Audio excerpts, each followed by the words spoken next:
Fala pessoal, hoje a gente está aqui para mais um episódio do Fichex Talks, hoje recebendo o Ronaldo Toshio, Head de Cybersecurity na Yaman e na Agenda Azul, para falar um pouco sobre cultura de segurança como estratégia de negócio.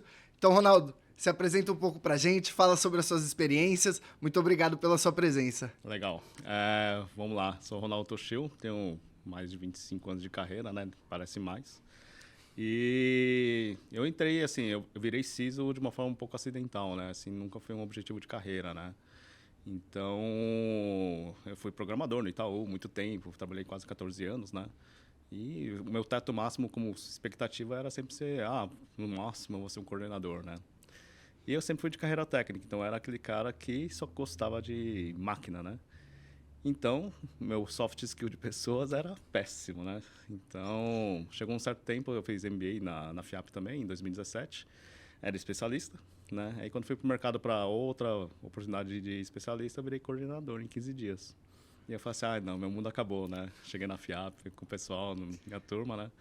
Eles falaram assim, pô, Toshio, você não tem mais escolha, porque você recebe convite todo dia, né? Eu falei assim, uns 3, 4 por dia, né? E você tem carreira, você tem conhecimento, né? Você tem bagagem. Ou você dá de louco, ou você aceita. Você não tem escolha, né? Aí tive que aceitar. E fiquei 10 meses. Até surgiu uma outra oportunidade na Claro, né? De especialista, com o meu ex-colega de faculdade. Isso no meio da pandemia, né? 60 dias depois, reunião de todo mundo no Teams, né? Nova estrutura da City Projetos da Claro. Aí tal pessoa, aí Ronaldo Toshio, coordenador de DevSecOps e Red Team. Deu errado de novo, né? Aí eu falei assim, próxima vez eu vou me candidatar para coordenador e eu viro especialista, né? Porque dá sempre o oposto, né? Aí saindo da Claro, fui chamado no Pátria, né? E eu falei assim, coordenador. Então, assim, já aceitei que eu sou coordenador, tudo bem, né? Chega o primeiro dia, né? Começando lá, você é o nosso novo CISO. Assim, se eu queria ser especialista, agora já estou 2 degraus acima, né? E aí, falei assim, já era. Né? E aí eu continuei minha carreira, fui no Doutor Consulta também, né? Saí há pouco tempo. Estou como Head de Segurança da Yaman e também fui convidado para ser co-founder e CISO da Agenda Azul. Né? Então, até o ano que vem vai ter bastante novidade da Agenda Azul também. Né? Então, esse é um pouquinho dos 25 anos de carreira. Show de bola. Acho que é muito legal ter essa troca de experiência assim. E eu queria saber de você como que foi esse processo de sair do operacional para ir para uma parte de coordenadoria, depois um C-level. Como que você vê as diferenças, a diferença de estrutura? Ninguém te ensina a ter soft skills, né? Então, como eu nunca pratiquei isso, nunca fiz um foco administrativo, pensando em carreira de governança e tal, apesar de ter sido auditor, né? Então toda a parte operacional nessa parte também eu fiz. Mas ninguém te prepara assim, você tem que ser uma pessoa menos volúvel, né? Você tem que expressar um pouquinho menos de algumas emoções, né? Então tem que ser que nem o Piastri, né? Você tá triste, contente, bravo, qualquer coisa, ele tá com a mesma cara. Né? Não que você tenha que ser 2 pessoas, né? Mas eu aprendi com outros gestores, né, que você é o lado forte da moeda. Então, naturalmente, por mais que você esteja aborrecido, você não pode transparecer. Porque isso depõe contra a própria equipe, o meio da equipe, né? Assim, o sentimento da equipe, né? O calor. Né? Então, por mais que você esteja aborrecido com o funcionário, você tem que sempre ajudar ele a melhorar. Né? Até um ponto que você insustentável, mas aí você não vai explodir pro cara. Simplesmente você corta, né? Você chega nesse ponto. Exato. Desculpa. E essa evolução também, né, não é só sair do operacional, vai para um pilar estratégico que você começa a se comunicar com outro nível Exato. da empresa. Como que faz parte levar esse conhecimento de segurança para esse outro nível, para o board? Como que destacar a importância da segurança dentro do board? Isso desde a época que eu era especialista, né? Porque hoje a gente sempre ouve, né, no nosso mercado de CISO, né? A gente não chega no C-Level, a gente não chega no presidente. Eu atendi até Roberto Setúbal quando analista júnior, né? Mas eu acho que o mais importante, e isso me confirmou recentemente num evento da Red Belt, e que estava o conselheiro Luiz Lobo. Né? Ele fala assim, o conselheiro, o alto escalão, ele tem que entender na linguagem dele. Então, se a gente vai falar de firewall, faz uma extrapolação. Né? O firewall do seu prédio é o seu porteiro. né? Quando você explica dessa forma, você entra no ambiente dele, né? Então, toda vez, assim, isso me confirmou, porque, por exemplo, na última empresa lá, o Doutor Consulta, eu tinha que explicar por que as coisas estando tudo na mesma rede era perigoso. Então, eu fiz o desenho e tal, né? Porque a gente brinca, né, entre nós, né? Como executivo, a gente lê menos e vê mais figurinha para as crianças, né? Então, fiz o desenho, animação, tudo bonitinho, desenhado e tal. E aí eu falei assim, não falei nada de ZTNA, de UAF, de nada, né? Porque eu falei assim, se eu falar uma sopa de letrinha, é mais do mesmo. E eu falei assim, próximos 5 minutos, seus 5 minutos acabou de showzinho, vai embora, né? Então, naturalmente, ele olhou assim, como era o as is e o to be, né? Eu fiz o desenho no celular, né? Mas legal, entendi, Toshio, que você me falou, mas qual que é o risco? Né? Checkmate, né? Lógico, eu já sabia que havia essa pergunta sobre um hotspot, né, Doutor Consulta 5G.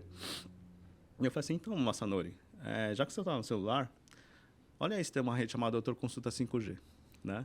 Ele olhou assim, tem. Pois é, sou eu.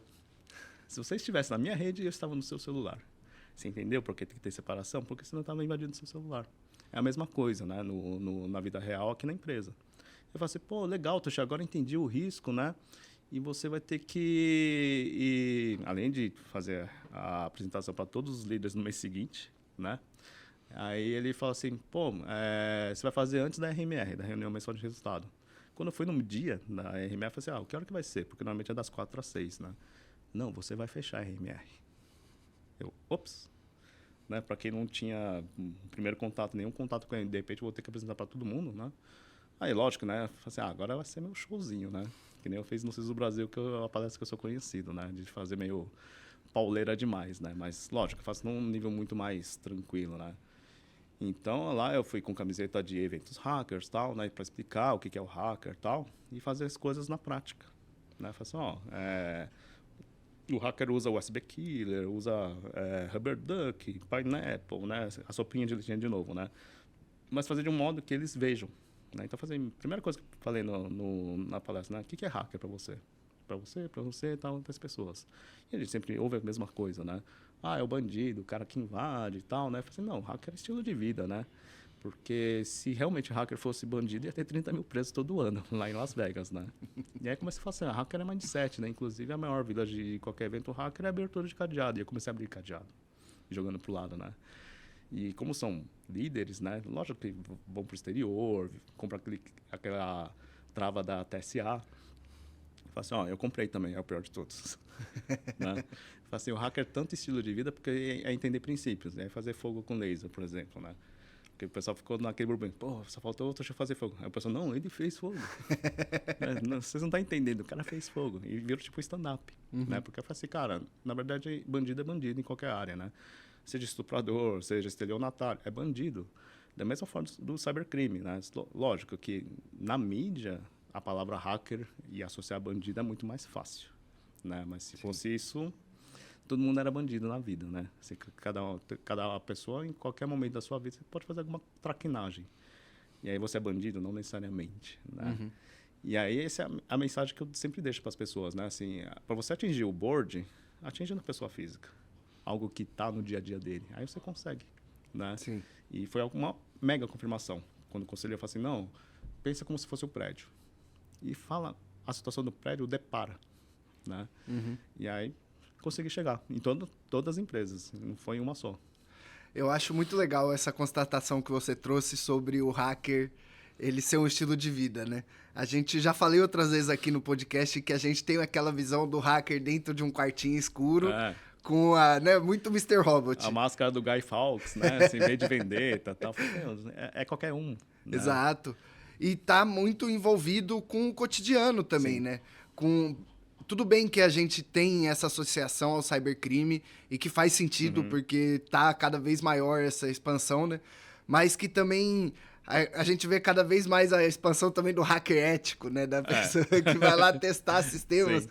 E isso é uma forma, né, de trazer também essa mentalidade, porque a gente tem essa percepção de que os times de segurança estão sempre correndo atrás do rato ali, né? Sim. E nunca vão alcançar, né? Nunca mesmo, assim, né? Porque a diferença entre um hacker do bem e do mal é só o propósito, né? Seu conhecimento é o mesmo, né? Então, se eu estou controlando, alguém vai querer bypassar, né? E tudo depende muito de motivação, né? Assim, o hacker mal intencionado ele tem muito mais motivação que o bem intencionado. Que o bem intencionado é o blue team, praticamente, né? Assim, ele vai pegar um apontamento e vai trabalhar sobre o que está doendo, né? Para o hacker não está doendo, ele está fazendo a dor, né? Eu sempre falo assim, principalmente para desenvolvedores, né? Assim, o hacker normal, básico, né? Esses que fazem muito crime de phishing e tal, ele joga rede, né? Que nem pescador. Algum ele vai pegar o mais fácil, né? Na época que eu era desenvolvedor, eu falei assim, cara, eu como hacker, se eu tiver 10 sites, eu vou testar um por um. Aquele que está difícil eu nem vou, mas o que está fácil, lá eu vou mergulhar. Porque lá é onde vai pegar, né? Assim, o que aconteceu recentemente mesmo, né? Assim, que a gente estava falando muito na semana, né? Da CIM, né? Engenharia Social. Né? A gente fala assim, putz, será que é difícil? Não, não é difícil. A fraude do boleto eu estava na época. Deram R$2.000 por causa da credencial. Sim. Né? Hoje deram 15. Né? Exato. Então, assim, o perfil que foi dessa pessoa que foi pega, assim, ele era um eletricista. Né? 15 mil para um eletricista é muito dinheiro. Para a gente pode não ser tanto, mas para ele faz diferença. Claro. Né? Assim, é alguns meses que ele deixa de trabalhar. Né? Isso é cada vez mais perigoso, né? E eu acho que tem também ali uma questão muito forte sobre o quanto aquilo é uma percepção de um crime também, né? Da pessoa, Sim. pô, tô ganhando 15 mil só pra eu colocar esse código no sistema aqui, isso é realmente um crime, né? Porque ele... É só uma senha, né? Exato. Assim, ele não tem a percepção do impacto que vai ser. Né? Fala assim, não, ele vai acessar só meu CRM, tá tudo bem. Exato. Não tem dinheiro, não tô acessando o banco, né? Uhum. Mas, na verdade, não, ele é só a porta de entrada, né? E que traz uma complexidade para uma cadeia Gigante. de tudo isso, né? Como que... E acho que traz a luz para essa cadeia também, porque fica sempre, né, às vezes, muito concentrado nos eventos de segurança, dentro do setor de segurança, e a sociedade em si não compreende o quanto aquilo faz parte do nosso cotidiano, né? Pior que assim, todo mundo, até descobrir essa pessoa, todo mundo fala assim, não, foi uma falha de sistema, todo mundo fez a teoria da conspiração, né? Ou foi acesso, invadiu, ou foi vulnerabilidade. Aí quando veio hoje, né, que veio a reportagem, não, o cara vendeu a credencial, né? E é um terceiro, né? É a gestão de fornecedores. Né? Porque todo mundo se preocupa muito assim, na empresa, vou ter código de conduta, vou fazer DLP, vou colocar caso, vou colocar um monte de coisa, um monte de tecnologia, muito só pedir letrinha. Quando, na verdade, você não ensinou o seu fornecedor a ser seguro. Né? Sim. E é ele que te ferra por tabela. Né? Isso está acontecendo com uma certa frequência. O caso lá das criptomoedas na Coreia foi também assim, né? Que pegou a Bybit. Né? O ataque não foi na Bybit, foi no fornecedor deles. E o impacto foi gigantesco. Né? Assim, foi $1,5 bilhão. Né? Isso é um impacto que parece até que perpassa a nossa percepção de quanto que é, né? Porque, e quanto mais a gente entende esse mundo, a gente vê também que tem muita gente buscando desenvolver esse tipo de ataque como um serviço, né? Então, sim, a gente vê o ransomware as a service e outros tipos de coisa, né? por $10 você consegue um ransomware hoje. Né? Então, assim, hoje as empresas de ransomware são mais profissionais que as próprias empresas. Né? E são uma empresa gigante mesmo, né? Assim, lá na Yaman, inclusive, a gente trabalha com isso, né? Um anti-ransomware, né? A gente tem 2 tecnologias para isso. E, assim, é muito fácil de você bypassar um EDR, né? Porque, vamos lá, o EDR é o Endpoint Detect Response. Logo, se ele não detecta, ele não responde, né? E a primeira coisa que um ransomware faz é ele ser polimorfo. Então, ele joga uma isca, vê lá o antivírus processando, na hora que ele vê uma brecha, o antivírus pode processar. E é aí que ele ataca, né? Então, hoje, diferentemente da minha época, né, que quando eu fazia arte, eu pichava site, né, fazia aquela coisa, falei assim, nossa, ganhei notoriedade, queimei a BIOS do meu vizinho, né? Você não tinha interesse de dinheiro, né? Sim. Você queria publicidade, falei assim, eu sou fera aqui, né? Hoje não, o hacker não quer aparecer, né? O hacker não ético, né? Então eu falei assim, cara, eu quero dinheiro, se ele me descobrir, eu não ganho mais dinheiro. Né? Então, assim, a metodologia mudou, né? Porque o objetivo mudou.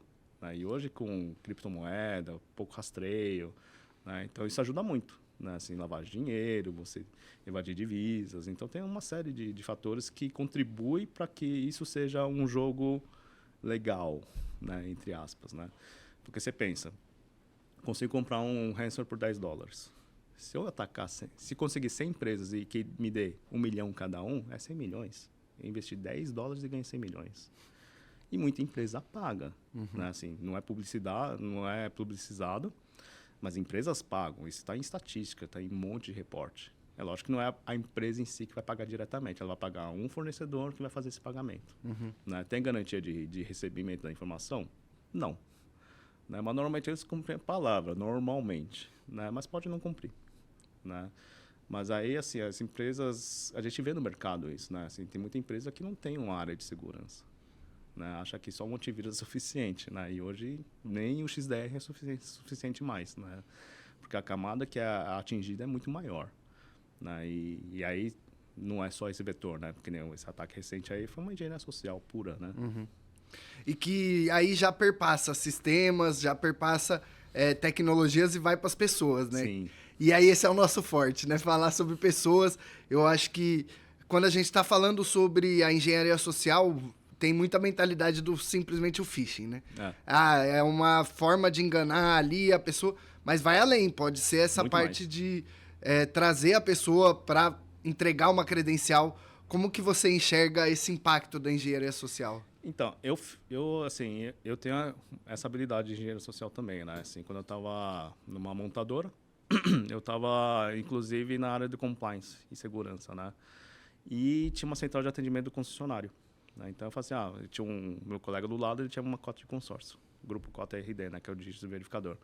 Eu tinha as 3 informações. Aí eu liguei na central de concessionário, falei assim, sou da concessionária XPTO, sou filho do dono, né? Pô, hoje tem uma assembleia e tenho que bater meta, tipo, indo emocional, me ajuda, pô, tô ferrado e tal. Eu falei assim, o grupo é 30, a cota é 540, puta, mas ele foi embora, eu tô sem o RD. Senhor, o RD é 00. Obrigado, né? E aí continuei enrolando o cara, né? E aí, enrolando, eu falei assim, cara, pô, você pode me ajudar a fazer mais uma ajuda? Pode mandar a ficha para mim? Qual que é o e-mail, senhor? O meu e-mail é tal@gmail.com. Tá no meu Gmail, né? Aí, naturalmente, isso subiu um alerta gigantesco, né? Falei assim, cara, eu vou ligar lá para essa empresa terceira, né, que é a minha fornecedor, e vou falar que eu vou fazer uma auditoria de TI. Então, eu fiz bonitinho. Então, foi lá, ver servidor, ver hack, ver ar-condicionado, ver o sistema, né, de acesso e tal. Só protocolar. Legal, levei uma hora e meia e tal, enrolando o cara, os 3 gerentes. Aí, chega numa mesa que nem essa, gerente de produtos, gerente de TI, gerente de segurança. E eu vi o ramal lá. Eu falei assim, eu vi aqui, a parte de controle de TI tá legal, não sei o quê, papapá. Posso fazer uma ligação? Pode. Aí eu fiz exatamente a mesma coisa. Né? Sou da concessionária XPTO, até o momento que ele me deu o e-mail, né? E eles ficaram azul, verde, roxo, né? Parecia a Cataratas de Iguaçu de tanto suor, né? Correndo. E os caras falaram assim, pô, eu acho que a gente tem um problema. Tá no meu e-mail pessoal. Né? E eu não confirmei nenhuma informação. Simplesmente fui no emocional do cara. Né? Aí eu falei assim, pra piorar, né? Mas você já fez isso antes? Eu falei assim, você não sabe? Eu fiz ontem à noite. Você não tem rastreio? Então você tem mais um problema. Né? Que você não monitora. Né? E que foi exatamente o que aconteceu nessa empresa recente. Né? Então, assim, tem controles legal, você tem política, você tem um monte de... Não é baboseira, tá? Não vou falar que não é um cara de uma empresa aí na Febraban. Não é baboseira.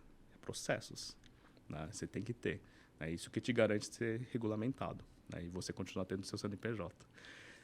Então, naturalmente, dá trabalho, dá trabalho. Infelizmente, as coisas dão trabalho.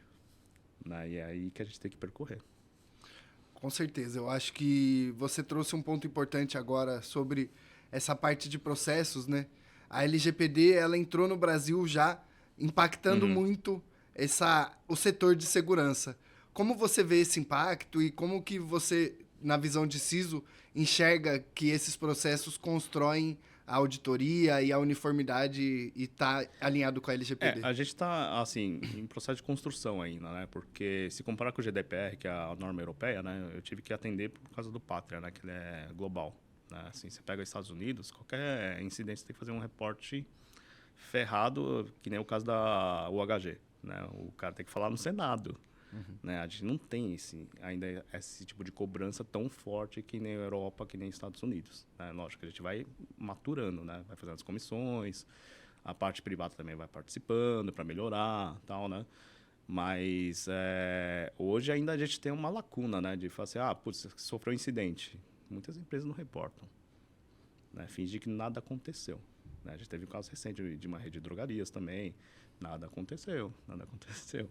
Então, enquanto a gente tem essa brecha, lógico, vai ser usado, né? Porque se você tiver que reportar tudo o que acontece na empresa, você está na lama, né? Assim, risco reputacional, né? Risco financeiro. Então, assim, ainda que o Brasil tenha algumas brechas ainda, né? Assim, isso está sendo explorado, né? Então, se fosse que nem os Estados Unidos, a gente estava na forca, né?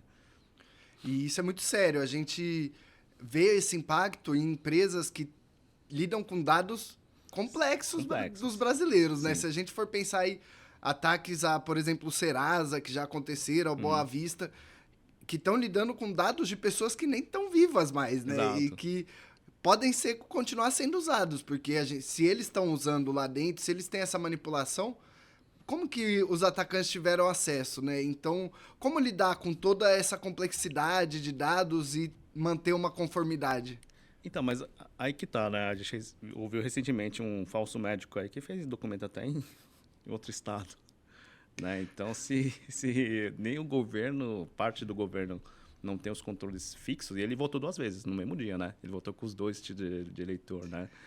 Então, a gente fica numa seara que sai muito da teoria, né? Assim, a prática está muito diferente da teoria, né? De falar assim, não, a gente tem que ter esses controls, NIST, CSF, um monte de framework bonito, legal, né? Mas é muito bonito na teoria, muitas vezes, né? Na prática, o hacker está se lixando para isso, né? Se ele vê lá, putz, o cara fez um APK, um aplicativo mobile com as credenciais chumbadas. Isso tem até hoje, em muitos aplicativos, né? Recentemente eu vi isso em aplicativos, né? Aí você vai assim, tem a credencial aqui da empresa de pagamentos. Assim, vocês são malucos, né? E eu não precisei usar nenhuma ferramenta cara, né? Uma ferramenta de mercado super cara. Eu usei uma open source, né? Porque, na realidade, o aplicativo de mobile ele não é compilado que nem um COBOL, né? Você pega um WinRAR, você abre ele, né? Você pega um ponto .ip, também você abre ele, né? A não ser que esteja obfuscação, mas a obfuscação ele só dificulta, ele não vai ser, né? Assim, a bala de prata, né? Então, acho que a gente tem que correr os processos juntamente com o lado tecnológico também, né? Que é a formação de pessoas. E como que você enxerga que essa formação de pessoas tem se tornado um pilar estratégico dentro das empresas? Você que está ali numa posição hoje de C-level, de estar dentro de boards, como que você enxerga que é possível lidar com essa formação das pessoas? Acho que é um desafio global, né? Assim, vou até fazer uma publicidade involuntária, né? Assim, eu acompanho muito aqueles vídeos do Fábio Akita, né? Que ele é um expert em desenvolvimento, né? E ele fala muitas verdades, né? Assim, que a gente fala, na época da pandemia e um pouquinho antes das startups, todo mundo, programador era o melhor emprego do mundo. Hoje parece que é pior, né? Porque o ano passado a gente ouviu muito assim, a IA vai substituir os desenvolvedores, né? Então eles deixaram de ser superstar para ser o pior emprego do mundo, né? Só que todo mundo usa IA e a gente não consegue bloquear todos, né? O máximo que a gente consegue fazer mais eficiente é treinamento. É você atingir a pessoa física. Fazer, filhão, se você fazer isso, você não quer ser exposto. Então, assim, toda semana eu fazia lá no Doutor Consulta, treinamento na linha de frente, que são pessoas que são assistentes de sala, são recepcionistas, pessoas que não têm a formação que a gente tem em tecnologia, né? E eu fazia um treinamento próprio para eles, meia hora. Eu não saía menos de 1h30, né? E aí, por exemplo, né, eu sempre falei em todos os eventos, né, que pessoas que estão no nosso meio, a gente impõe, por exemplo, a senha complexa, comprida, só que ninguém explica, a gente só impõe, né?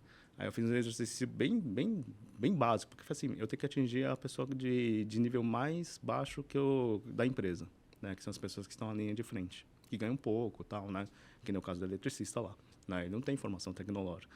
Porque se ele soubesse do Cisco, ele não teria feito, né? Porque ele foi muito amador, no que ele fez, né?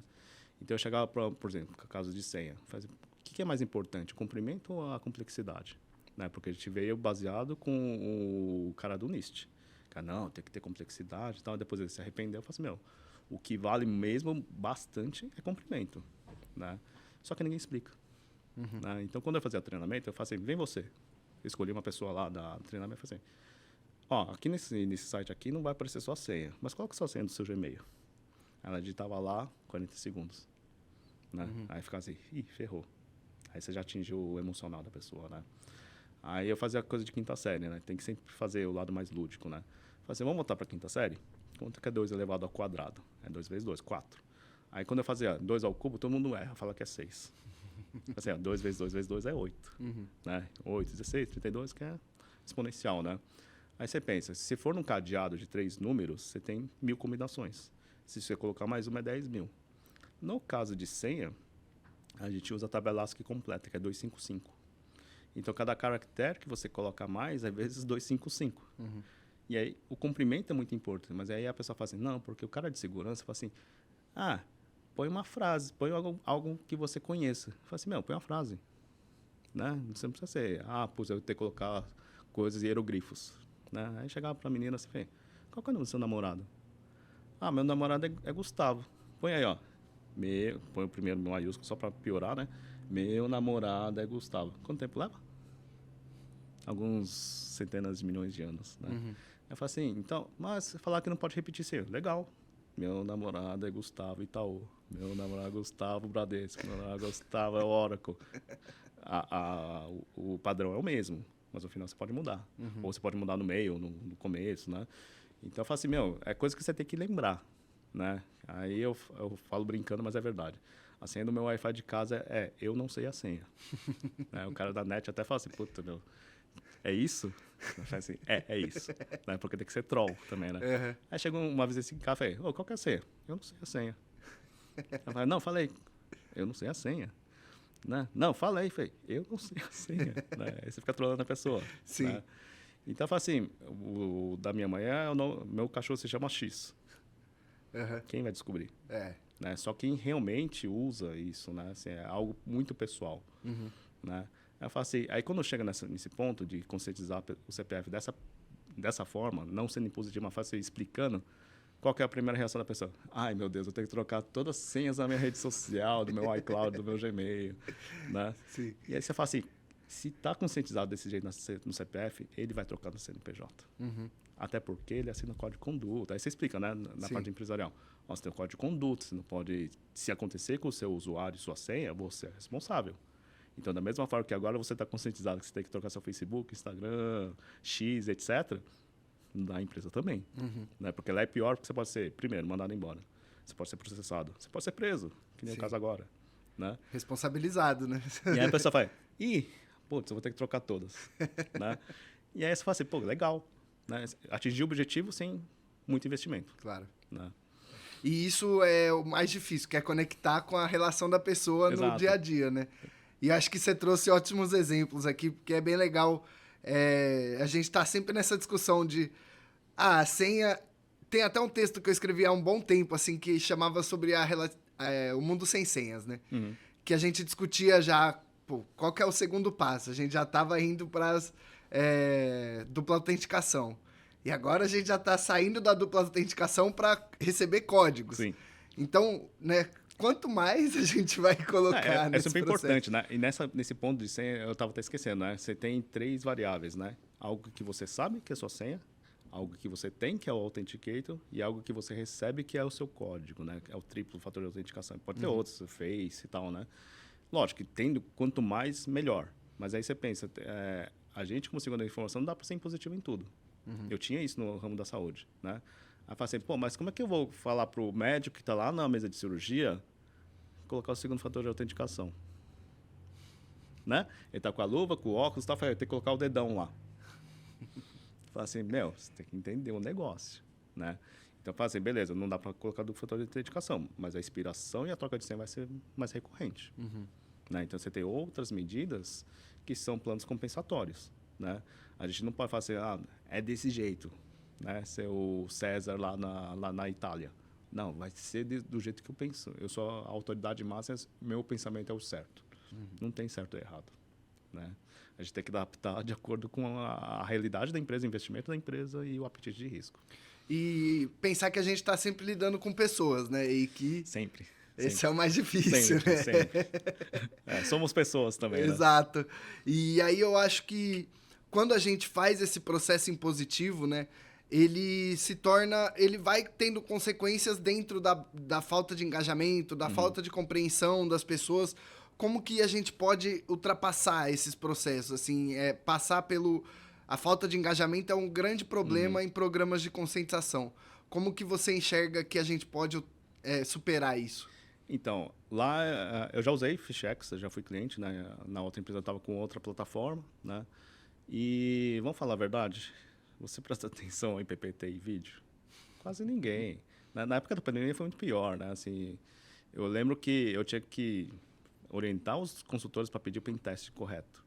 Eu falei assim, a gente não sabe pedir porque a gente não tem a teoria. Eu falei, tá bom, eu faço treinamento. Né? Aí perdi 2, 3 dias fazer PPT, fiz uma apresentação. Simplesmente eles desligaram a câmera e falaram, assistia Ana Maria Braga, né? Aí chegou na semana e pediu errado de novo. Eu falei, pô, por que eu fiz então? Né? Assim, lógico, se você não é monitorado, você quer bypassar. Eu, principalmente, né? Você pensa assim, eu sempre fui um cara técnico, programador. O programador não quer saber de segurança. Né? Assim, não é o core dele. Se souber e tiver interesse, legal, vai ser o Security Champion, né? Que é básico, né? Mas ele não é obrigado a saber. Né? Não está lá no caderninho dele, tem que saber que cross-site script é perigoso, porque eu posso fazer injection, o SQL inject, eu posso pegar a tabela, né? Então, quando eu pego as pessoas, eu falo assim, cara, eu tenho que atingir a pessoa física, de novo, né? Porque eu falo isso na palestra, né? O ser humano é movido à desgraça. Infelizmente, né? Senão não tinha esses programas policiais com sangue jorrando até na tela, né?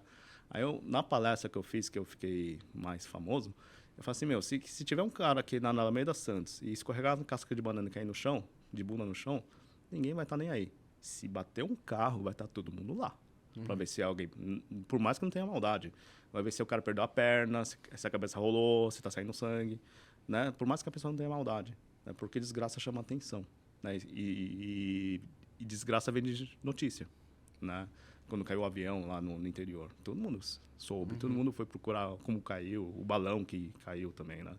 Se fosse o cara assim, ele tropeçou e caiu no rio, caiu no riacho. Ok, né? Assim, não, who matters? Sim. Né? Então, de novo, né? Assim, eu procuro sempre fazer algo que seja muito mais lúdico, né? Por isso que a empresa pediu, faz lá, não vou falar o nome da empresa, né? Mas faz aquela plataforma que tem uns videozinhos, o que, tal. Eu falei assim, isso não vai funcionar. Se eu quiser atingir, porque quando eu fiz aquela palestra para os líderes, tu fala assim, eu não cliquei lá no phishing, porque eu prestei atenção no que você fez, né? Porque é causa-consequência, né? Além de clicar no phishing, eu tinha um vídeo de quebrar máquina, né? Então, eu falei assim, de repente você pega um executável aqui que quebra a máquina desse jeito, que é aquela que eu ganhei em bug bounty de um antivírus super famoso, né? Então, eu falei assim, cara, e se acontecer isso, vai vir para mim. E eu vou investigar, eu vou saber o que aconteceu. E eu vou ter que fazer um relatório que você teve um desvio de conduta. E o desvio de conduta é punido, né? Aí quando a pessoa fala assim, o negócio é mais perto, não é Hollywood, não é Mr. Robot nem Black Mirror, o negócio é aqui do lado. Né? E se eu fazer cagada que nem foi esse crime recente, o cara tá ferrado, o cara tá preso. Né? E ele não é um diretor, ele não é estatutário, ele é criminoso. E tá preso por causa de 15 mil reais. Né? Se ele soubesse que ia acabar com a carreira dele, né? Pensa que o cara, há 6 anos atrás, ele era eletricista e começou a fazer faculdade de tecnologia. Vislumbrando uma carreira, você vê o perfil do LinkedIn dele, me ajuda a me colocar no mercado de TI e tal. Acabou a carreira dele. E por causa de quê? 15 mil reais. Né? Você pensa, um eletricista ganha muito menos do que isso. Né? Eu não vou falar o número exato, porque eu também não sei, não é o meu dia a dia. Mas pensa que pode ser 5 vezes o salário dele, essa proposta que eles deram. Acredito que até mais. Pode até ser. É um impacto muito grande, né? Acho que se a gente está pensando ali numa realidade brasileira, Quanto muito tempo dinheiro. você demoraria para acumular 15 mil reais, sabe? Para Então, quem ganha salário mínimo, é quase 10 meses, né? muda a vida, Sim. com certeza. E, assim, você trouxe um ponto muito importante que eu acho que é tá sempre falando com a pessoa física, mas como que a gente pode ultrapassar isso e pensar nessa criação de uma cultura de segurança? Você acha que é possível isso acontecer? Então, mas aí é engajamento de todos, né? Assim, porque hoje a nossa carreira de cibersegurança se leva, os CISOs, né? A gente tem muito... A gente sempre pensou assim, muita gente pensava que é o Superstar, né? Assim, não, é só a entidade aqui da segurança, né? E eu sempre trabalhei de não ser, sabe? Quando eu estava no Pátria, por exemplo, eu podia estar na mesa da ponta. Falei assim, não, eu quero estar no meio do povo aqui, para dar essa acessibilidade.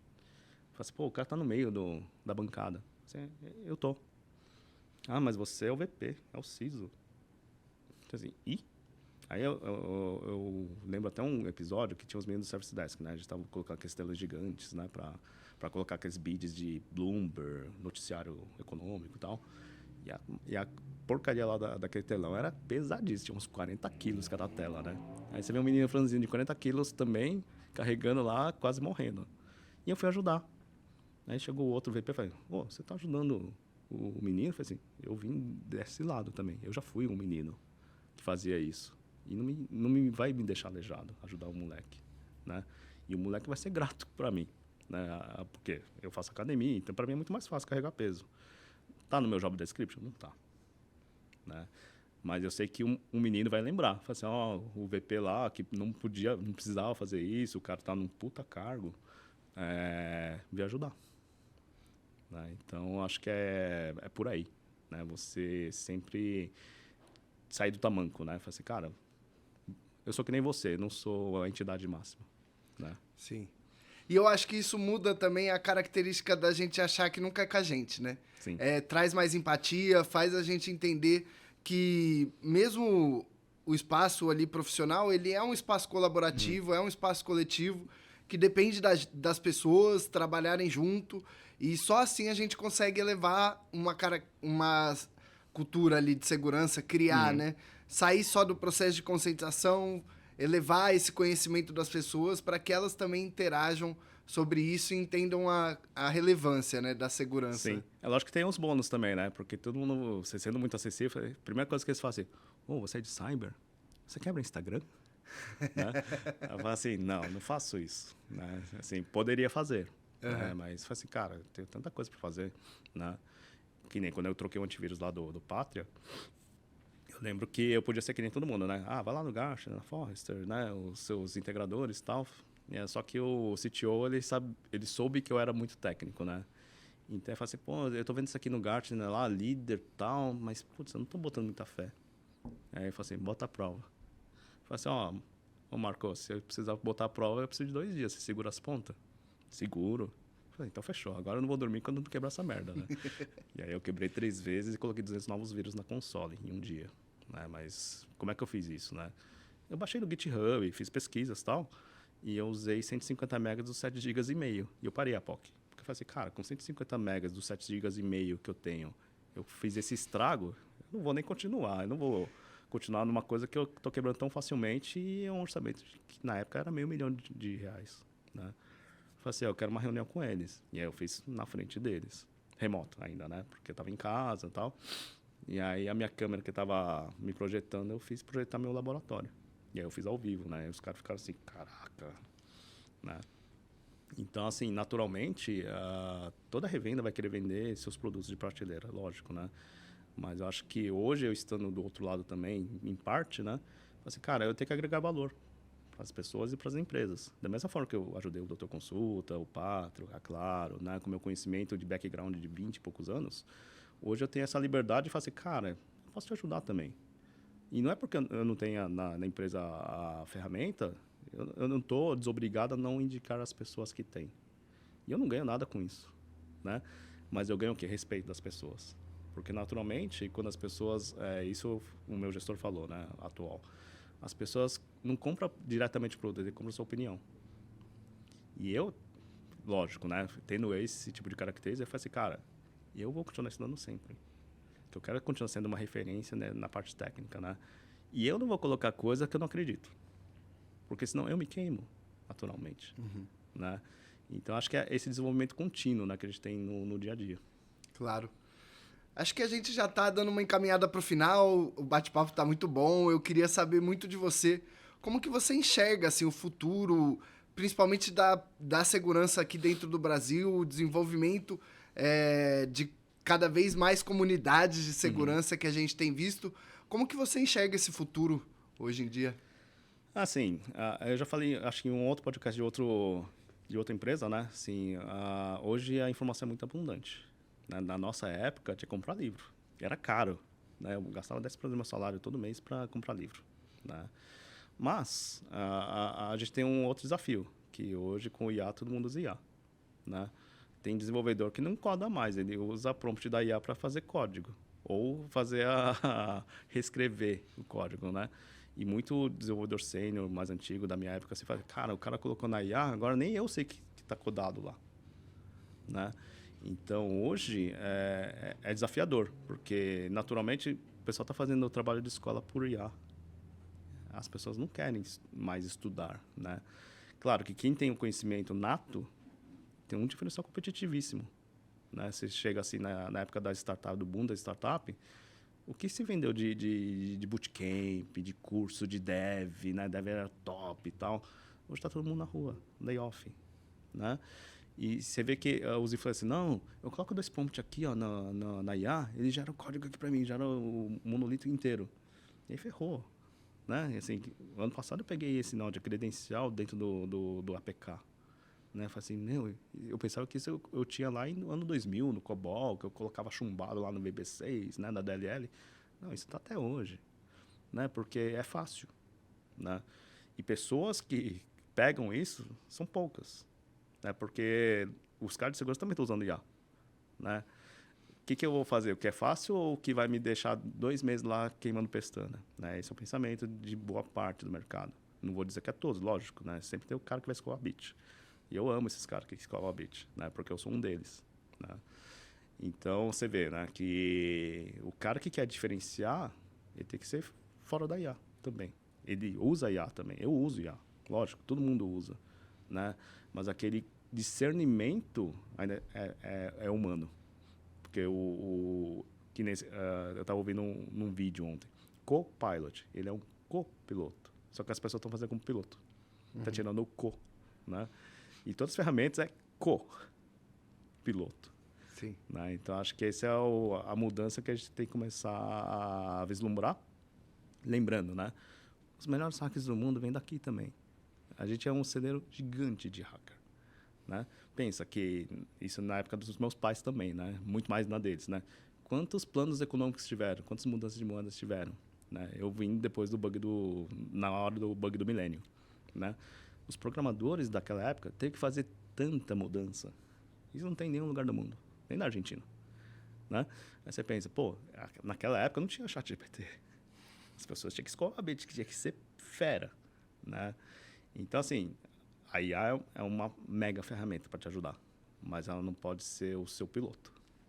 Perfeito, acho que essa é a mensagem mais importante, que finaliza de uma forma que a gente tem a perspectiva de que tudo hoje é IA, né? Sim. Mas ainda tem as pessoas que precisam dar o comando e precisam saber o que Sim. fazer com aquela informação, né? Não, mas é sempre ondas, né? Assim, teve o bolho da internet, depois das startups e tal. A próxima que todo mundo está falando hoje é física quântica, processamento quântico. Né? Que nem em 2014. Não, o termo da 2014 é disrupção. Né? Bonito, né? Oh, isso aqui é disruptivo. Né? Eu mal fazia ideia que era disruptivo, eu tinha que pegar dicionário, né? Eu falei assim, pô, esse termo é legal, mas assim, não só usar o termo porque é hype, né? Mas você fazer a diferença, né? Eu tenho um amigo que é um mega especialista de SharePoint. E ele, assim, sarcasticamente, ele fala assim, eu quero mais é que piore, porque o meu salário vai aumentar cada vez mais e eu nunca mais vou poder aposentar. Né? Então, assim, é uma brincadeira, mas é trágico isso. Né? Você vê que tem muito desenvolvedor, depois da pandemia, depois dos layoffs, que não se recolocam. Por quê? Porque fizeram os cursos de 6 meses.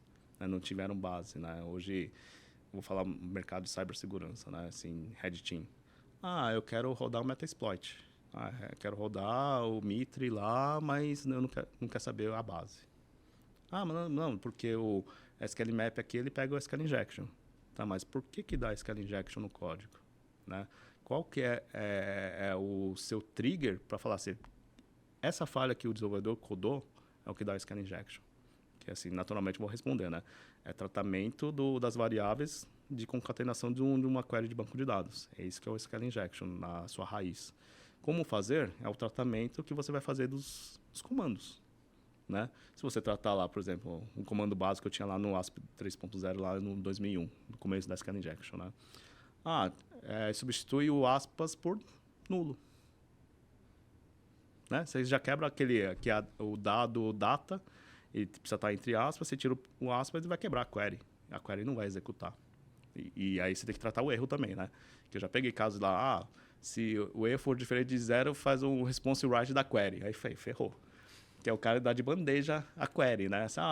O cara chama o campo str tal, o banco de dados ele tem o padrão tal, aí piorou. Porque na hora que ele pega realmente a brecha, ele fala assim, eu sei que a tabela ele vai nomear desse jeito, o campo vai ser daquele outro jeito tal. Então, os cuidados hoje, assim, então, assim, não, o pior meio da engenharia social são as pessoas. Correto, né? Mas todo mundo fala assim, é o usuário, só o usuário. Vamos pensar que tem devs que também fazem muito vacilo, né? E, naturalmente, você pensa, tem muita vulnerabilidade no mercado, né? CVS e tal. Mas as piores coisas que eu peguei como AppSec foi vacilo de programador. E isso nenhum CVE, nenhuma ferramenta de scanner vai pegar. Né? Você fala assim, vou forçar um CEP com um caractere ABC. O CEP não tem ABC. Mas por que o cara deixou imputar um ABC dentro do form? Né? Eu lembro em uma outra empresa que eu falei assim, cara, ninguém precisa me falar para mim que campo de data é 2 dias de dia, 2 números de mês, 2 ou 4 números de ano. Eu tenho que escrever agora? Para mim, se o cara me falava assim, o campo data, eu falei, qual que é o padrão? 2 ou 4 no ano só. Uhum. Qual que é o padrão? Se é DD, MM, AA, ou se é MM, DD, AA. Né? Ninguém precisa me explicar isso. Eu falo assim, só quero saber o padrão. O que é a data, eu sei o que é a data. Eu sei o que é CPF. Por que eu vou colocar letra no CPF? Né? Hoje a gente precisa fazer isso. Por quê? Porque as pessoas não têm base. Sim. Né? Pegar nos atalhos. Né? Perfeito.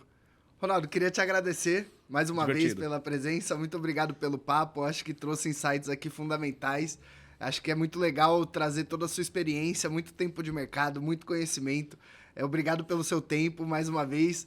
E espero que você volte para a gente falar mais também. Sempre. É divertido falar sobre essas coisas, né? Assim, é engraçado, mas é trágico também, né? Porque são alguns bons anos, né? E é recorrente as falhas, né? Porque o ser humano é suscetível a falha. Eu sou suscetível a falha, né? Não é porque eu tenho um mindset hacker que eu não sou hackeado. Né? Outro dia veio uma ligação de um cara que forjou ser Polícia Federal. Como a gente tem todos os nossos CPFs vazados por causa de N motivos, seu CPF é tal, seu nome é tal, sua mãe é tal. Eu falei, puta, aquele tudo sobre todos tem. Né? Ele dava de graça isso aí, né? Não, porque só a gente da Polícia Federal começou a fazer um monte de história. Né? E eu tive que ir para a delegacia. Eu falei assim, putz, não faz sentido, né? Não, abrir uma conta no Bradesco e tal. Falei, putz. Aí tive que entrar lá no registrado. Falei, putz, é lorota, porque não está lá no registrado. Uhum. Né? Então, eu, como mindset hacker, falei, cara, eu vou ver a informação. Então, eu anotei tudo, comecei a ir atrás da linha. Era fraude. Né? Então, assim, eu não caí em falha, não caí em phishing, mas os dados estão vazados. Sim. E o cara usou o subterfúgio de ter acesso à informação para tentar me cooptar. Né? Podia ter caído ou não. Com certeza. Mais uma vez, muito obrigado. Eu que agradeço. E até a próxima. A gente se vê lá no Mindsec, com certeza, que você vai estar palestrando, né? Vão na minha palestra, hein? Vai ser engraçado. Massa. Muito bom. Pessoal, muito obrigado por mais um episódio. Se você gostou desse episódio, compartilhe. Se inscreva aqui no nosso canal para mais conteúdos como esse. Obrigado e até a próxima. Falou.